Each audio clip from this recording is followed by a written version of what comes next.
Lettre à Federico Abrech. Fils très estimé de la volonté divine. Remercions le Seigneur pour tous, lui qui dans sa grande bonté voulait se servir de cette petite, la plus pauvre de toutes les créatures, pour manifester la vie sublime dans la volonté divine. Il est habitué à se manifester aux tout petits, aux plus ignorants, afin que nous ne puissions rien nous attribuer à nous-mêmes, mais tout à son amour infini pour nous, misérables créatures. Mais qui peut tout dire d'une manière de vivre si sainte? Quelques petites gouttes seulement peuvent être révélées.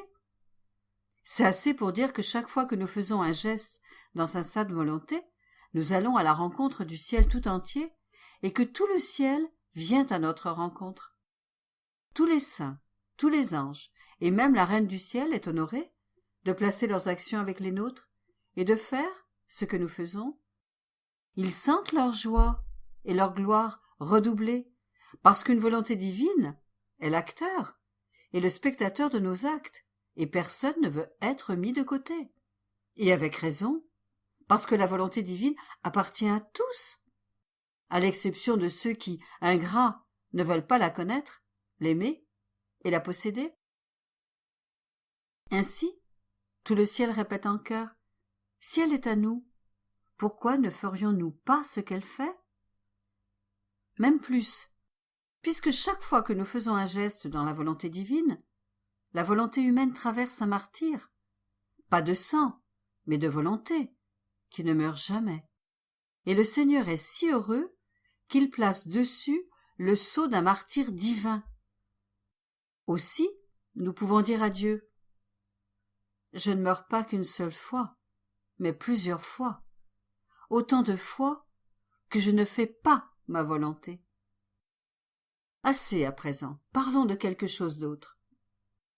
Très cher dans le Seigneur, rien de neuf n'est arrivé ici, pour ce que vous dites à Rome. Au contraire, il y a eu une tempête terrible contre les livres et contre moi. Cependant, ce fut causé par quelques religieux de Corato. Puisse le Seigneur leur pardonner et les bénir tous.